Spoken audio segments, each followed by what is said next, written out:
It's that tinking. All right. We are live on the air right now, trying this out for the first time.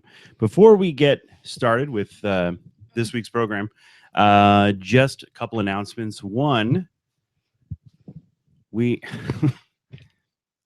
the princess. Hey now, Princess Leia. Sprawled all across. And I ask everyone to bear with us as we kind of struggle through this for the first time.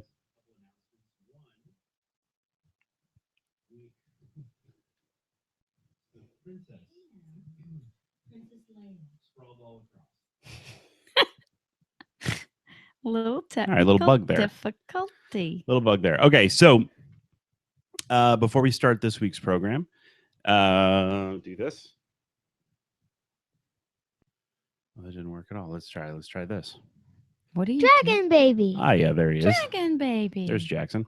Okay, this week's program, we are trying live video as well. So you'll be able to listen to this the traditional podcast way by either going to the website or downloading it all the traditional ways, iTunes, Stitcher, you name it. Stitcher.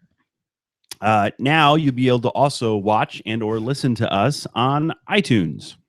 Woo. That's very exciting. So with iTunes, we ask that you please subscribe. Hit that little subscribe button, and that lets us know that this is something worth doing because it's very, very chaotic for us. Hey, but this is like date night. When we get together for 1 hour of uninterrupted, fun conversation. It's date night. It's date night. Date night in front of one viewer. We currently have one viewer, ladies and gentlemen. Whomever is tuning in, thank you very much. Thank you. We now, say hi. Now, do we think they're in the U.S. or we think they're overseas? Because we do have an international audience. Well, we do have an international audience. Hopefully we'll find out as the show goes forward. Also, that we asked right before we get started that if you haven't already done so, please go to iTunes and give us a little review. 5 stars means a lot, and nice words mean a ton. What happens is this is the ins and outs of it. And if you listen to other podcasts, they say similar things. If we get really good reviews, they put us on the new and notable, the front page, and then we get a lot more listeners. And that's the idea, is that we can continue to do this and have a good time. So with that, here's the show.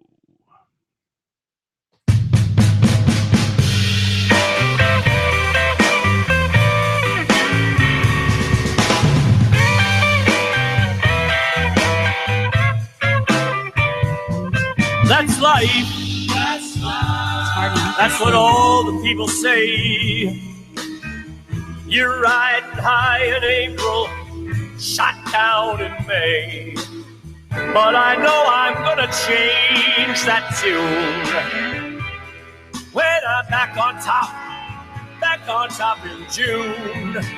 I said that's life. Now, that is super exciting for us. That is the CHERRY Poppin Daddies. They were a big band in the 90s when that whole swing movement came in. They were one of these huge bands. And we've been looking around for a song where the artist won't sue us for using it. Always a positive. Always a positive. Not looking for any lawsuits. And we reached out to the CHERRY Poppin Daddies and we said, we heard this amazing cover that you do of That's Life, and I said if you let us use it, we'll sing your praises from the mountaintops.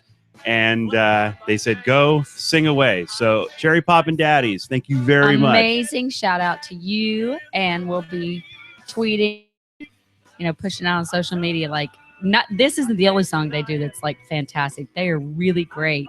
Absolutely. And in fact, I may have to utilize my Christmas gift from last year, which for those that don't know, Bob gave me 10 group dance lessons, ballroom dance lessons.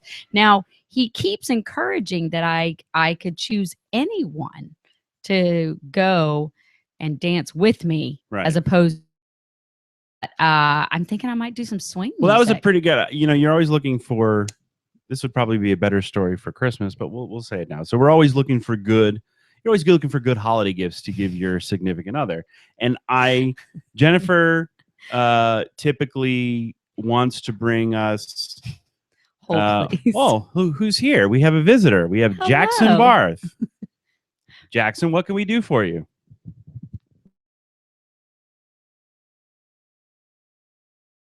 Live, folks. What doesn't can get any better than Jackson that? have for dessert? I'm thinking an apple. All right. Sure. Goodbye. Thanks for playing. All right. Oh, great. And now it's chaos. I live in a zoo, folks. I live in a zoo. All right. All right, let's take the menagerie. Take the menagerie out, and Bye-bye. I'll start it with Call this. them. So I think what people really enjoy about this program is that it's extraordinarily professionally done. There's a lot of time and effort put into it. So this is, for those of you who are watching, this little terrier is what I like to refer to as my little nightmare, my little embarrassment. That's not even the name you use for her most of the time. No, that's true. I'll use But it. look at her. It's the little shit right here. This is Jessie, and she's awful. Look at her. She's gonna be perfectly sweet now. But not to get completely off the story here. So come the holidays, it's always extremely difficult to find good gifts to give people, and particularly your spouse. Particularly your spouse. Because you have to up it every year. It's got to get a little better. Right. And you're only like what? What are we in? 12 years in? We will be coming up October 3rd. Yeah, about 3 weeks we will be 12 years married. 3 weeks. 12 years married.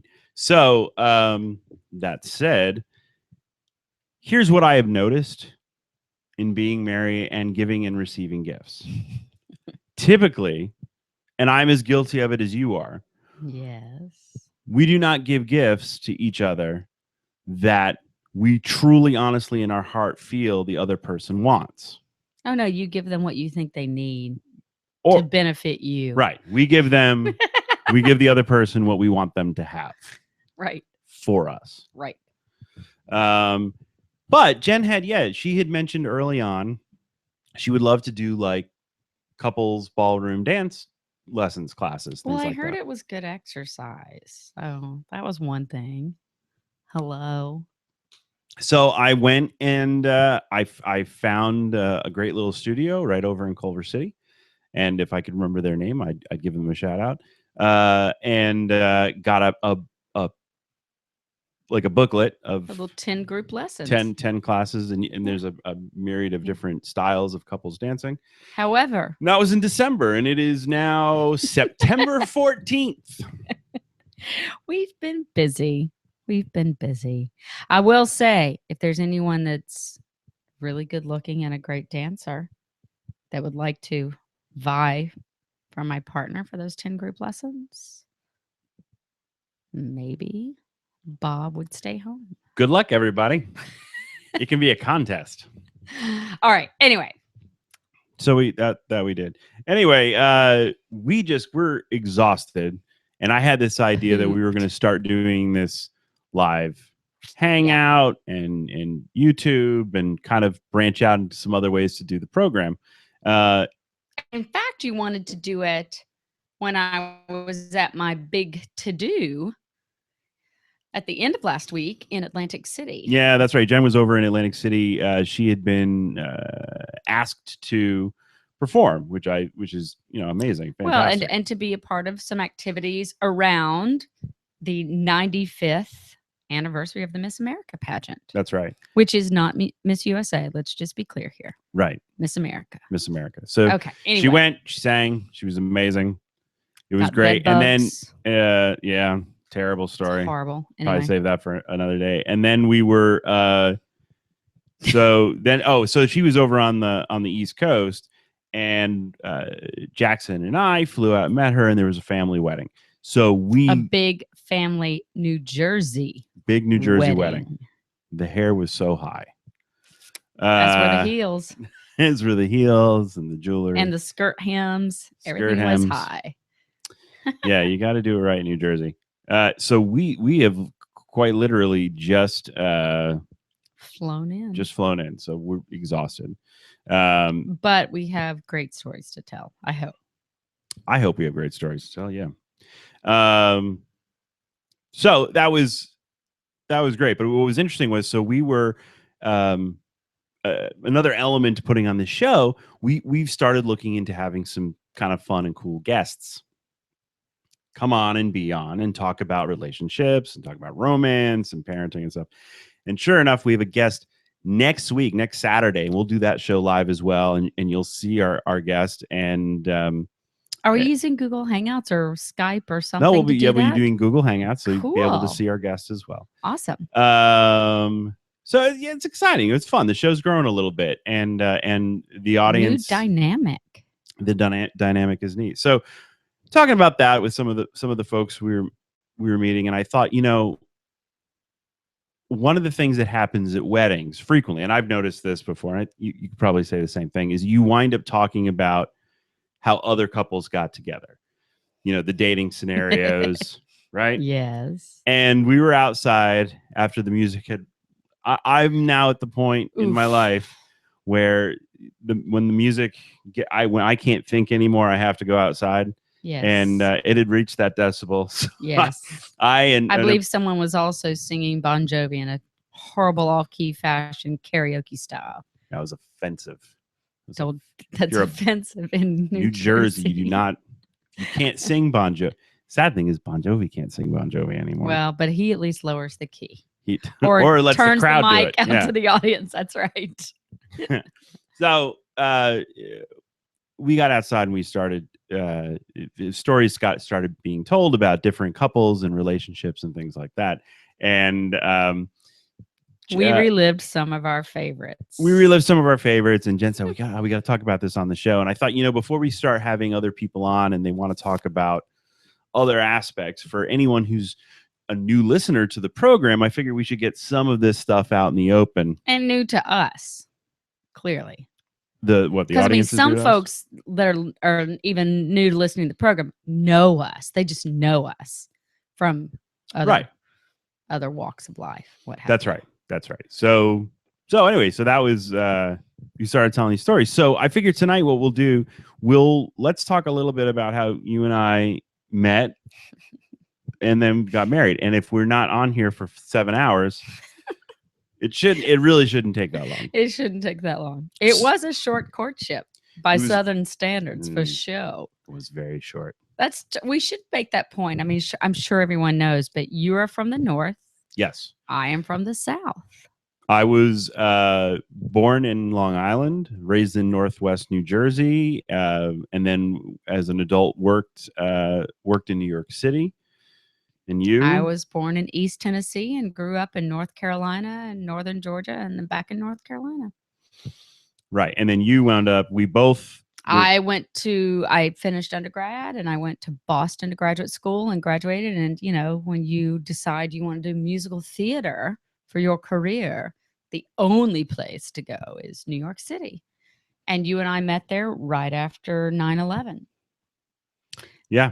Yeah, we did. And, typically what happens when you're not, the kind of the path of the stage performer, as everyone has been instructed to do, even after college, when you're not doing a show, when you're not in rehearsals for a show, you take class, just like any other profession. Yeah. You're exercising the muscles, your skills, or learning new techniques, or just maintaining. Right. Or, meeting girls, as it were. So I took this class, and I'll start by saying this. I can preface the whole thing by saying this. When I started this particular class, I had a string of experience.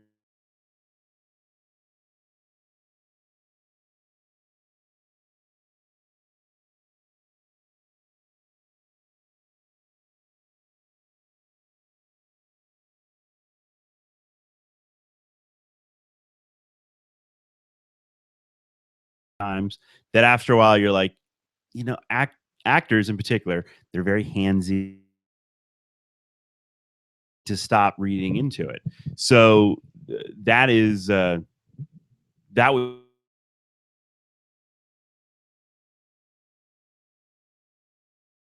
cool. I'll say my first impression when she walked into the room, and I'm going to let her do the same because I don't know that I've ever heard this. Jen walked into the room, and my first instinct was she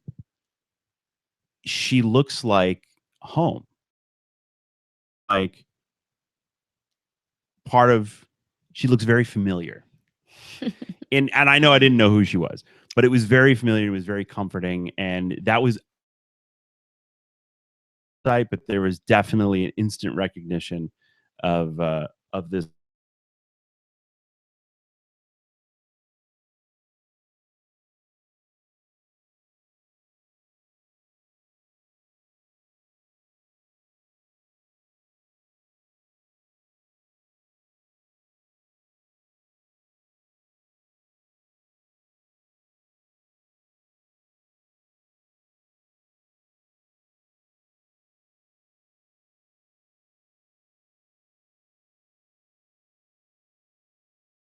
Saw us for a moment. Anyway, whatever day it was, and I have a feeling it wasn't the first day, it was probably 2 or 3 classes in, but realizing that I was not that I was like self-involved, but I was very self-conscious being in an acting class because I was not an actor. I was mostly a singer. And even like,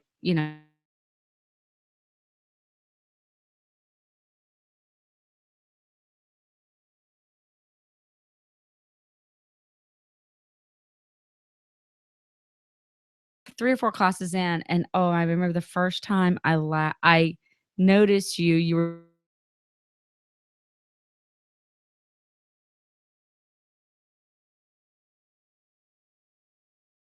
there were You have a better memory than I do. babies involved and stuff. But anyway, Bob was funny. And I remember just laughing and I could just, the more he delivered whatever he delivered, the more I just kind of felt like I was rolling around in a nice warm blanket, just laughing and having a great time. No, I mean, Well, that's good. It's what it felt like. So then I remember thinking, one, you wore really tight jeans up top. That's right. and you always tucked in your shirt, which I was like, he just needs some fashion help. Yes, still do.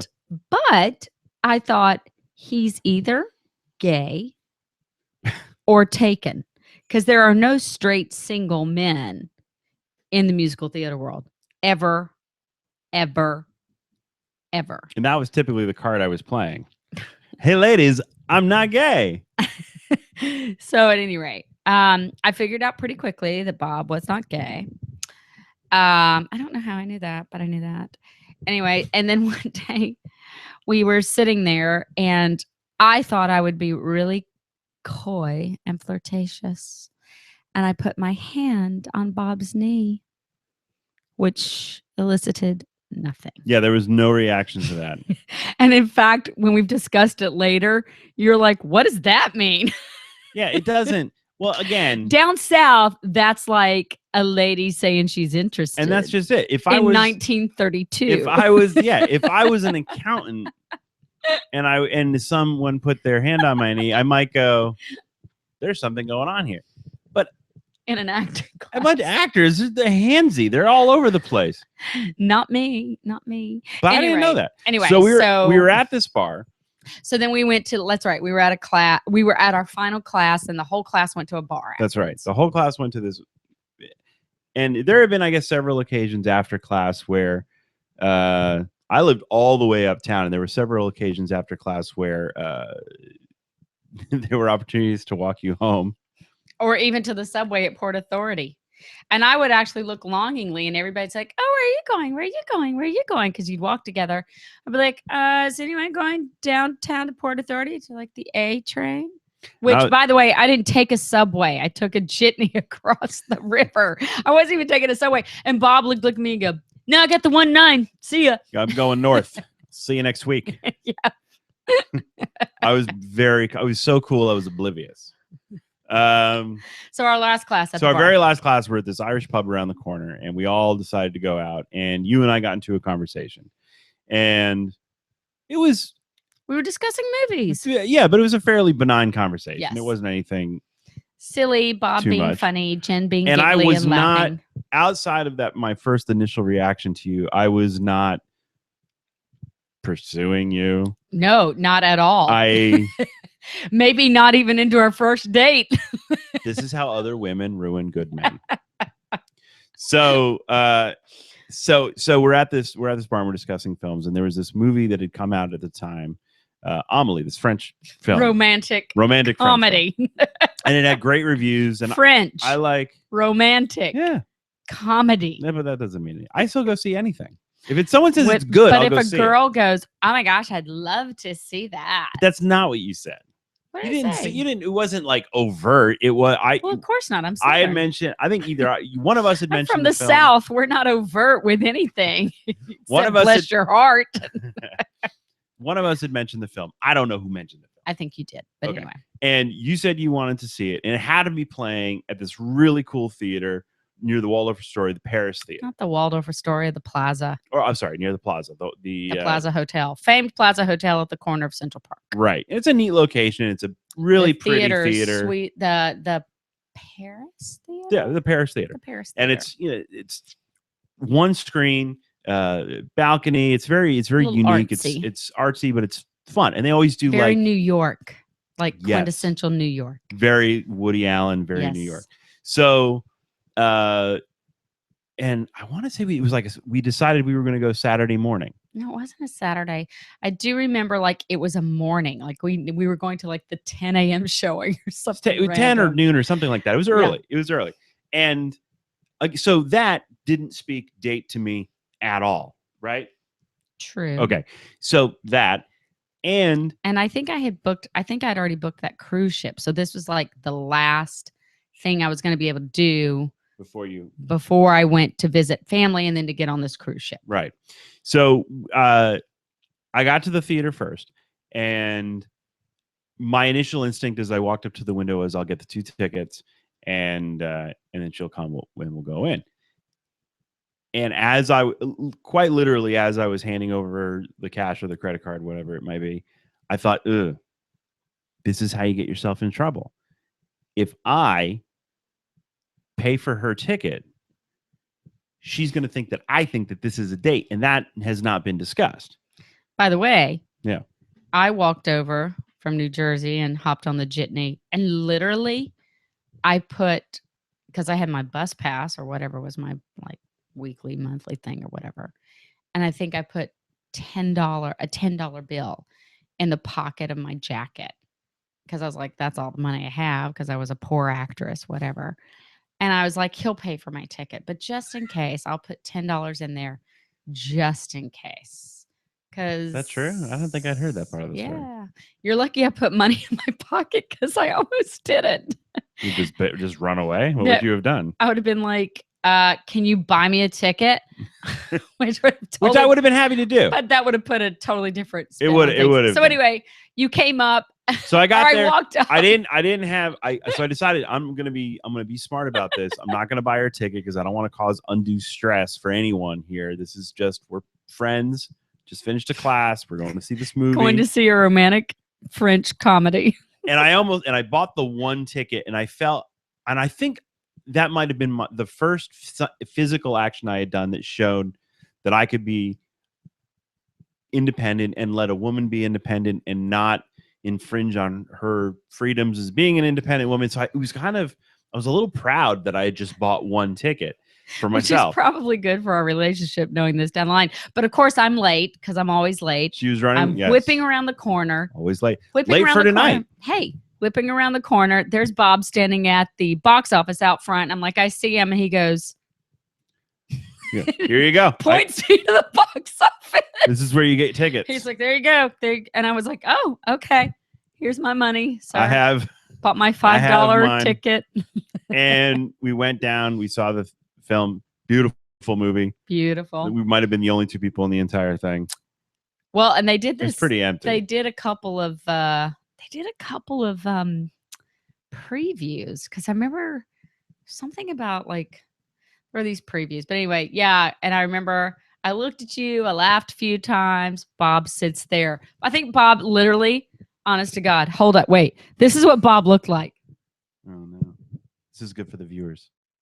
Sat like that the whole time. No, I did not. Yeah, Did I really? You sat like this in your black leather bomber jacket.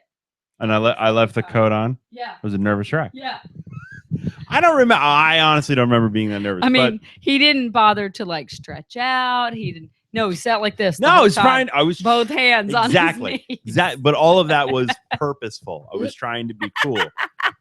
Oh wow! And in the middle of this movie, for about 2 seconds, I just the mind starts to wonder, and I started thinking, I wonder if this is, and then completely talked myself out of it.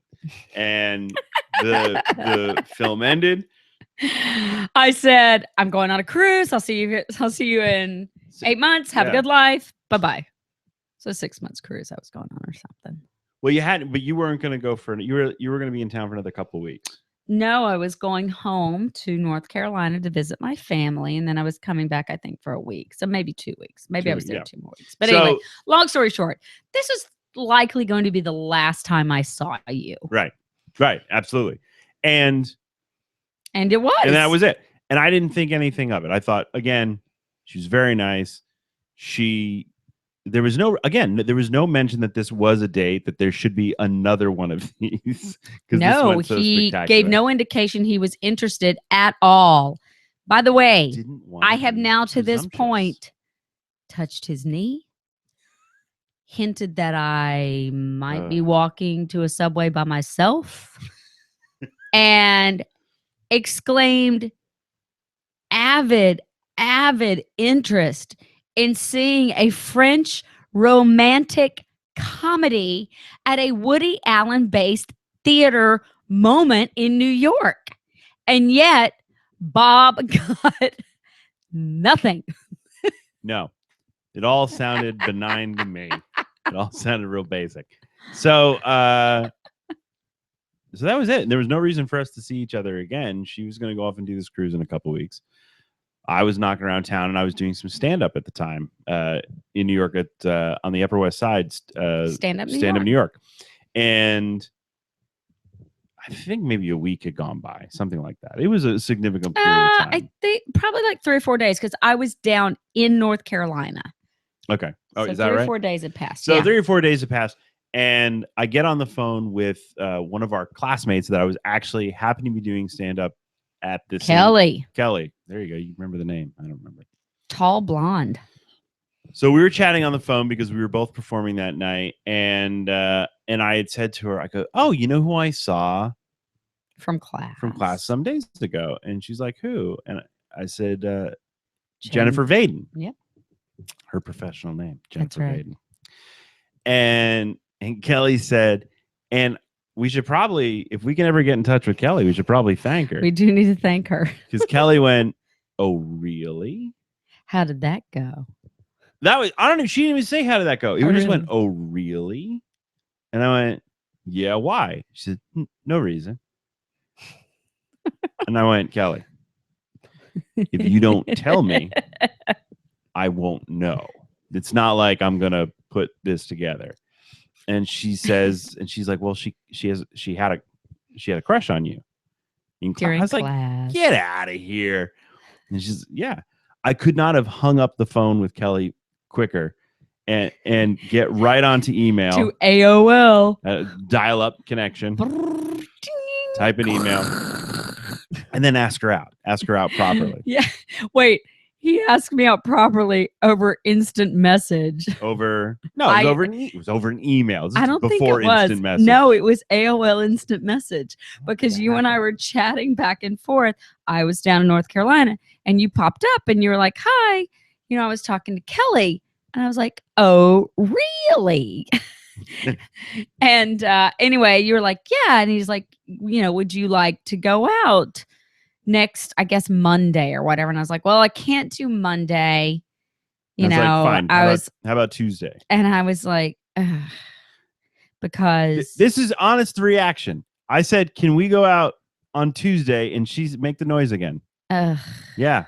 But wait, give me a ton of confidence. It was over email, so he didn't know, but there was the pregnant pause. No, but no, because I knew we had a conversation later. But the deal is that Tuesday that he's talking about was February 14th. And I said, I didn't know. I said, okay. I said, but I don't want anything read into any of this. And I'm not, because I'm thinking I don't want him to pin him down and make him think that I was trying to leverage and be like, oh, not Monday because I've got something to do because I want to be out on Valentine's Day.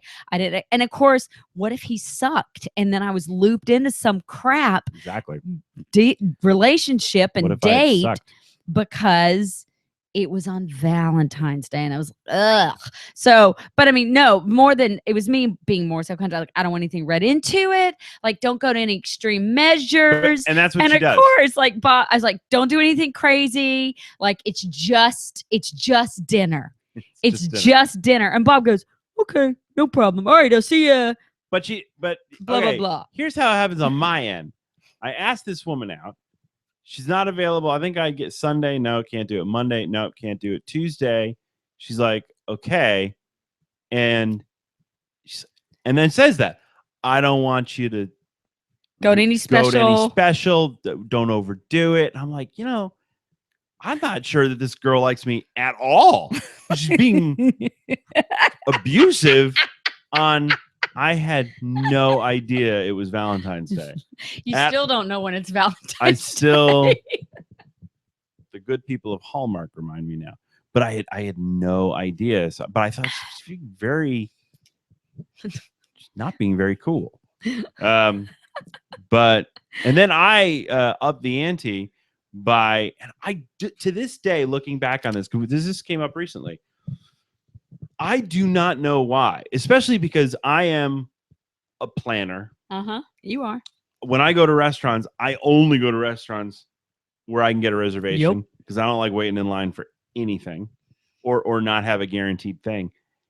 And I met you out in front of our agent's office. That's right. I had to drop something off. So I said, I'll meet you in front of Penny's office and we'll go from there. And you said, great, I'll see you then. I walked down the stairs. It was Valentine's Day, and I remember that. I remember watching. I was there first. Yep, always there first. Well, no, because I was upstairs. I had already gone upstairs. No, you were coming down. I had already 8th gone Avenue. Upstairs. I saw you coming. I was standing. I think you went upstairs and then probably came back down. Okay, that. But I saw you coming, and it was February in New York City. It was freezing, and you looked amazing. You were wearing a long black coat, and the fur, faux fur, or whatever it was. Whatever. She looked spectacular, absolutely spectacular.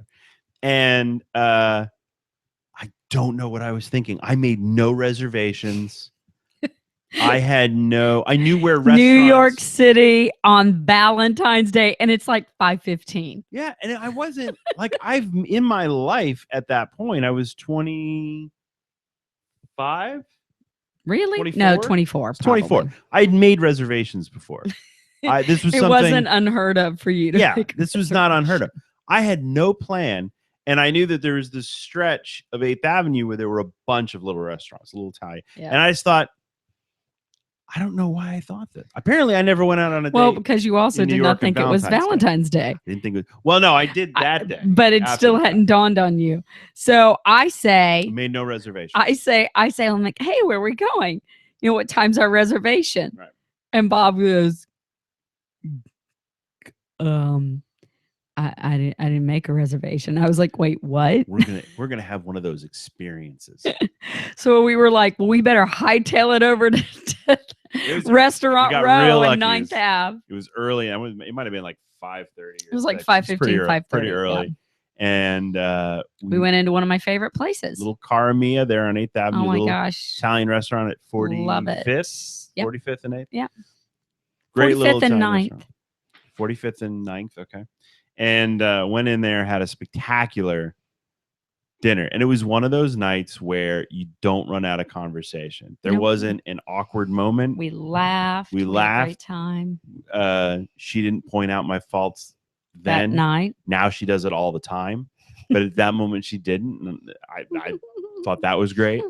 No, but I hate to say that this makes me sound like a jerk, but I would have a real hard time dating women and get. I used to joke. I can't. You actually get past, told me yeah. during that dinner, most women that I date don't make it past appetizers. And I'm not. And saying, I mean, not from them. It was like I want to dump them after appetizers. I gotta get at. Well, when I say that or when I hear that I said that, because I felt that way. It made me laugh though. But it makes me feel like I'm really shallow or I'm awful people. But it was just. No, you're judgy. You've already judged by very appetizers. Judgy. I'm already kind of annoyed. Someone has either said something or not said something or is phony or not very bright. There's a lot that falls into that. And I don't claim that I am any great shakes at all. But so I always feel I've set the bar extraordinarily low. If you can't meet me there, it's not going to work out. And there have been a lot of those. Thanks. Jennifer met me there at the low bar. Oh my gosh. Yeah. I feel so good about myself. Hell yeah. So yeah. So we started dating. That was it. And we dated and we dated and we dated. And then so I went to do the cruise job, but luckily this was what sucks. So I was there were we won't get into we're not going I'm skipping through different things right. of stories to tell here. Let's just say I was going to go to the cruise job. Right. And then an audition called me back to New York. Right. Bob picked me up because I was talking and we were talking every day. We'd spent my last few days together in New York. A lot of fun. Yep. And then I was down in Florida rehearsing this thing and I wasn't really happy. And I remember talking to him and then I got this audition. I was like, what do you think? And of course he's like, you totally should come back and do this. I mean, the chances that I was going to get this job were like zero. Right. And Bob was like, oh, you should totally come back. This cruise thing's going to kill you. No, and it was killing me because I had I still remember this fondly actually, that I feel like it was almost like a solid week from that first date to when you had to leave. We were together every day, all day long. And that's right. And I knew she had to leave on that day. And we got together every day. And all laughed day. And had fun and and I'm going and I'm crazy about this woman. I was crazy about this woman. And I was telling people, I'm like, she's amazing. And we're so early in the relationship, and now she's going to go do a cruise for 6 months. This thing is over, Johnny. It's just there's no way, there's no reason in the world why we're going to keep a flame burning when we've only known each other a week, and she's going to be gone for 6 months. It was nuts. Right. So she goes down there, and we would talk every day on the phone. And she'd say, yeah, the rehearsals are not going good right now. I'm like, oh, this isn't good. But we're talking and it was good. And they hadn't left dry dock yet. They were still down in Florida in rehearsals.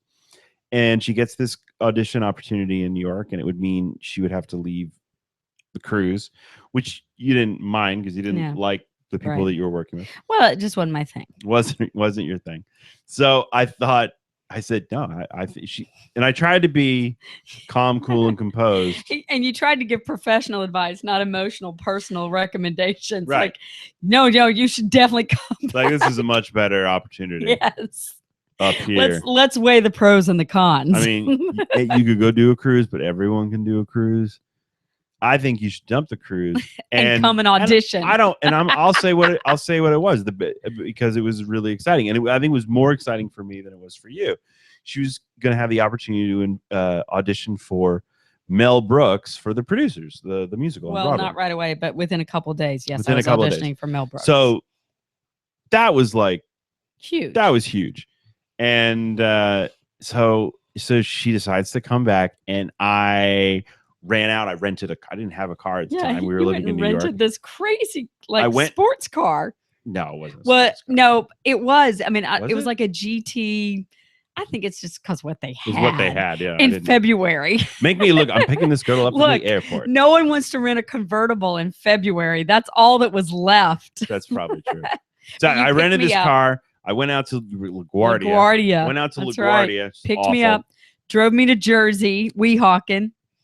or West New York, Yeah, whatever. I was afraid she would not make it from Yeah. Queens Did not think I would make it on a taxi and mass transit. back to Weehawken. But anyway, so then we started dating, and then we were getting evicted. My roommate and I were getting evicted. At the same time that my lease Was up. And we were at the Times Square Hojo. Yeah, look that up, kids. Yeah. There used to be a Howard Johnson's, a Hojo in Times Square, which I've seen. Corner diner. Yeah, oh my God. I love those old photos. No longer No, exists. and I mean, it was on the west side of Times Square, like at what, 47th maybe? Yep, right in the square. Oh my gosh. And if you look at it, if you Google it, Hojo's Times Square, at that time, and this was late 90s or early 2000s, it still looked not a day past 1972. Oh, clearly. Orange plush. Yeah, you know, with the turquoise, the orange and turquoise orange and combo, because that was with their colors. No, but so anyway, and I can't remember if you had already suggested it, and I was like, oh, because Bob said, here's the deal. We were getting evicted, and my roommate wanted to move to California. Mm-hmm. So I was like, oh crap. Number one, I need to try and find a room. And then a roommate. And then number two, we got to find a new place because I really couldn't afford it on my own or any apartment on my own. And I was kind of panicking about all of it. And then Bob was like, I can't remember where you said it, but you were like, maybe we should move in together. And I was like, oh God, no, we can't do that. I'm like, what? We've just been dating like 6 weeks. Like, what? No. And I think it was at the Hojo where I said, No, it wasn't there. I proposed. Did you propose it at the Hojo? I proposed it at the Hojo's. Oh, and I was like, oh, and she's like, no. And even I said it, and I'm like, she's never going to go for this. Is crazy. She's never going to go for it. It's crazy early. I'd never lived with a man out of wedlock. And I had. How dare you? How dare? And I had never lived with a woman. No, I'm not sure you'd ever live with a roommate because you went to college, didn't live with a roommate. You lived by yourself on tour. Not really. Didn't like living with other people. But I thought there are added benefits to living with a girl where I might be able to look past some of the annoyances. So, but that didn't work out that day at the Hojo.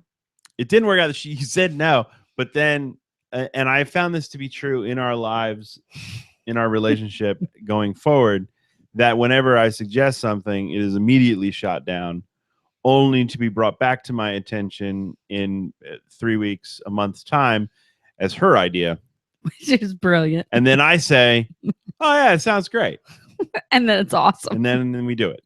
And that's exactly how that happened. That was the first instance of that happening. Well, let's be clear here. I was thinking back at the Hojo date. I'm like, I've got time. I'll find something. I'll find someone and something. There's got to be something better than this. This is last-ditch effort. And then 3 weeks later, as the eviction notice was coming heavy down on me, there was nothing. So I was like, maybe we could. Yeah. And then I remember my dad calling that day and asking me if I'd found a roommate. I was like, yeah, I found one. Now, by the way, you were 24. I was 32. I was 32 in my 30s. Mm-hmm. Come on. I had lived overseas. So who are you convincing? I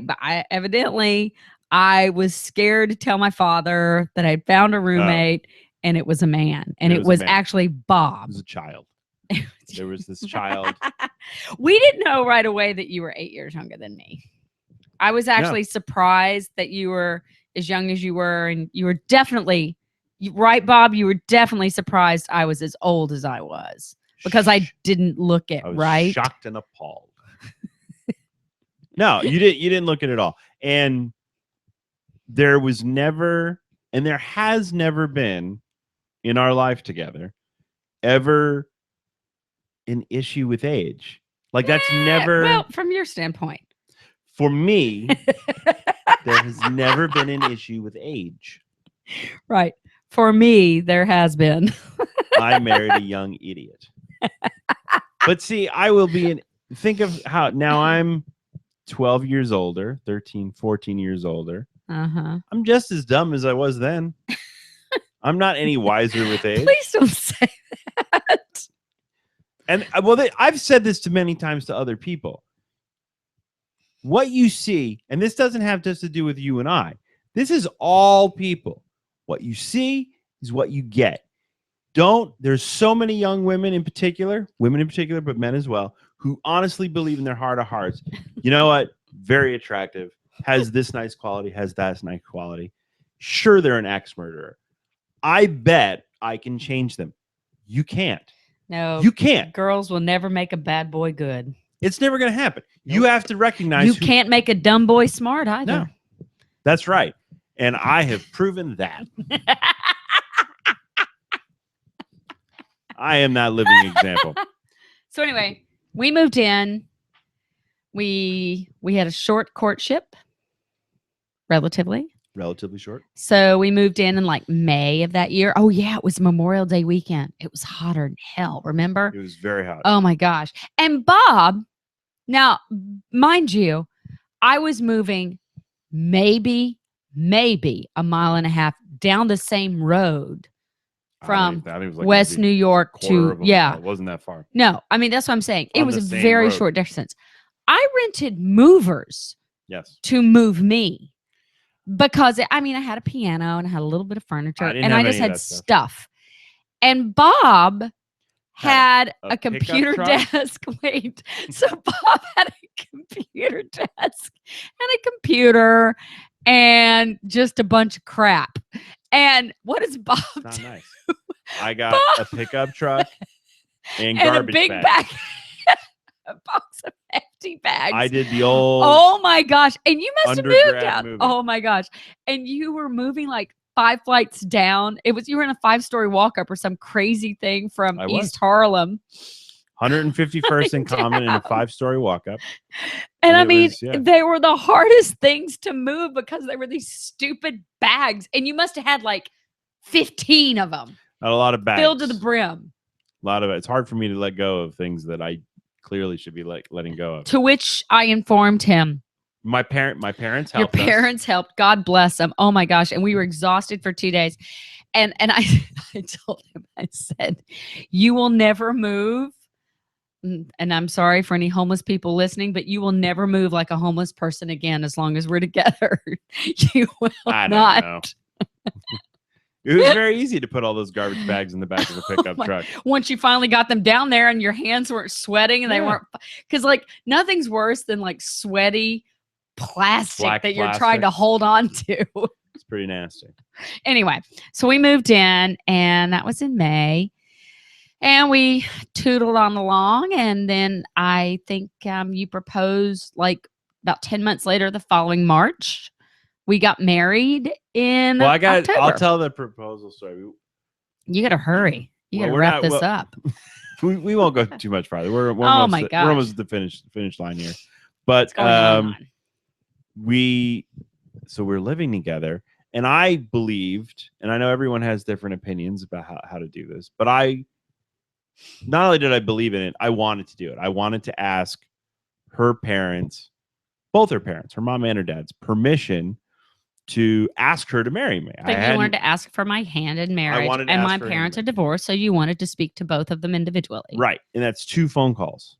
That's right, because they both live down south. They both live down south, and we live together, so that means it has to happen when she's out,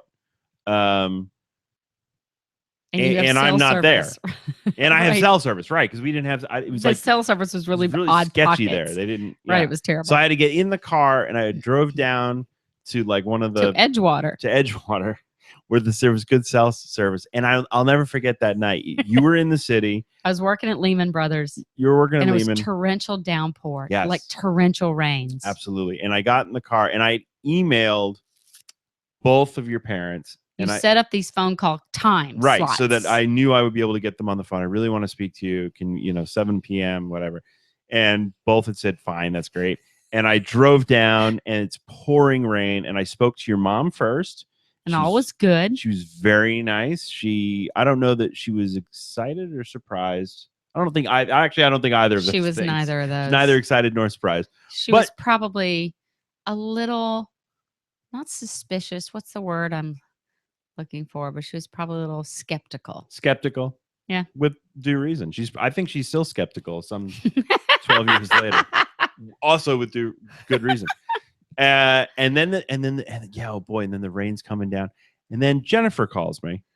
Because there is no way to get, and first of all, I've been working like a 12-hour day at like a financial house, and it's hard and it sucks. But there's no way to get across the river, because when these torrential rains would happen, it was just there were not enough buses. There was always, the lines were too long, and you were going to just get drenched and soaked, and it was just miserable. It's like worse than snow. And so I said to him, hey, I'm not going to take the subway and the jitney to get through the tunnel. The traffic's going to be backed up. And I was like, oh my God, it's already 7 and blah, blah, blah.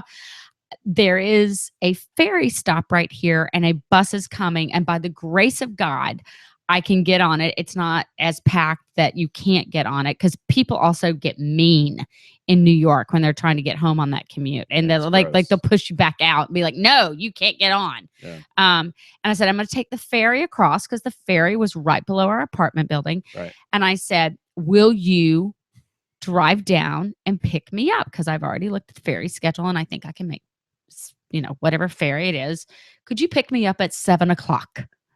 To which Bob was like, no, you paused and you were like, now, by the way, Bob has been home all day.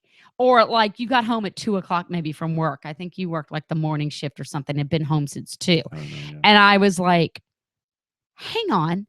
Is there a problem that you can't get off your butt and get in a car and drive down to the ferry and pick me up? This is not boding well for me. And I don't even know, what was the excuse that I made to get out of it? You didn't want to move the car and lose the parking spot. Is that right? Yeah. You're like, this guy's a champ. And I was like so angry. I was breathing You could drive fire. to hell. You was breathing fire. Yeah, you were not happy. I was not happy with it. But here's the thing. I had to speak to her dad, who at that point in our relationship was a kind of a threatening character. So it really didn't matter how angry you were with me. I was already sort of nervous about something else. So it didn't mean anything that you said. I was like, whatever, you'll be fine. You're not going to melt. That's what you said. I think that was the attitude for sure. Like, you're going to be fine. You'd so be you fine. Called my dad. So you left me hanging. I left you hanging. Called my dad. Called your dad. Yeah, called your dad, and he answered, and I asked, and he was very the way your dad is very soft spoken, and he says, I said, will you? And he knew we'd been living together. We've been living together almost a year in sin. That's right. In sin. Living in sin. Not good. And I knew, because I had heard via other family members, this was not a good thing. No, this was not acceptable. And even I think we'd already visited his house, and he was like, what you do at your house is your business. Right. When you come to my house, you're right. gonna live by my rules in separate bedrooms. And we're like, that's okay, right. fine, And I was fine. We're I was cool with that. Wherever you want me to be, sir. Yeah. So I called him up, and I asked it. Would it be okay if I asked Jennifer to marry me? And he took a beat and said, yeah, I think that'd be a good idea. No, okay. And he's great. Yeah, I love your dad to death. And you guys have a good relationship. He is a character. He is he's from a different world than me, but we have. Oh my gosh, you guys hit it off. Yeah, coming from very different. And then I think we'll top this thing off, and then we'll say goodnight. But the last thing I think to throw into the story was the proposal. Yeah. So that happened on like Tuesday, Wednesday, and then that Friday. And I was very, very close with my grandmother, who had already passed at this point. And my parents had her wedding ring, her engagement ring. And I asked for it, and they were happy. And you and I had already looked at rings. Yeah, and I thought this was a year away, but yeah, we looked at rings. and I think Jennifer knows this about me too. I didn't understand the whole idea of, look at it, think about it, set the wedding date off in the future. I just thought, future like a year. I have the ring. The ring was burning a hole in my pocket. Yeah, that was January. I was like, This was March. I have it. I got to give it to her immediately. I was so excited to give it to her. And I had set up this scavenger hunt all throughout New York City, where she would. We went to all the points of our relationship. All the big places where that were like meaningful in our relationship. The studio, the acting studio where we first met.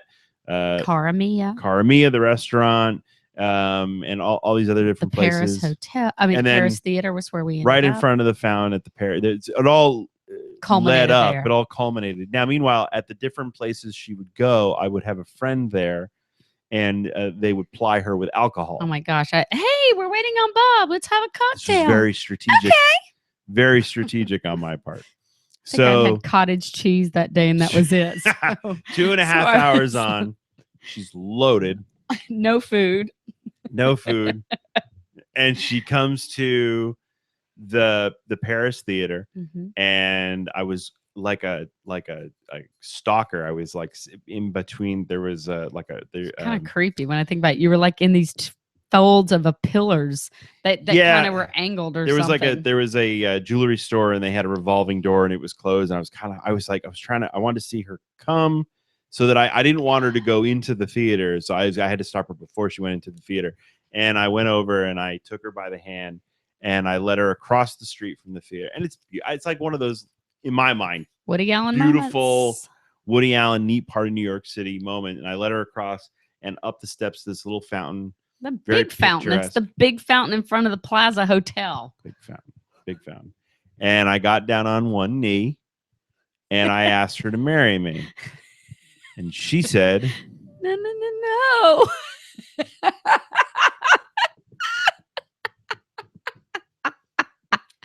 Well, what? It was more like get up off that knee because we're going to draw attention and people are going to like come over and start staring. You're in New York City. There are people wiping their ass on 8th Avenue with 8th Avenue. No one gives a crap about me proposing to you at all. Oh, so funny. And she finally said yes. No. And then the cable company called. It was like a beautiful moment, only to be interrupted by Time Warner idiocy. Time Warner Cable. Hey, you want to upgrade your package? No, I don't. I really don't.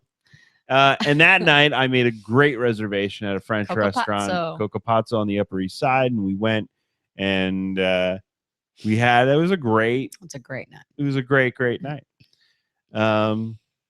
And then he told me the next day, remember 5 days ago when it was really raining, you were really mad at me? I was asking your parents, and I was like, oh my God, I'm so sorry. Okay, fine. I'll marry you. Yeah.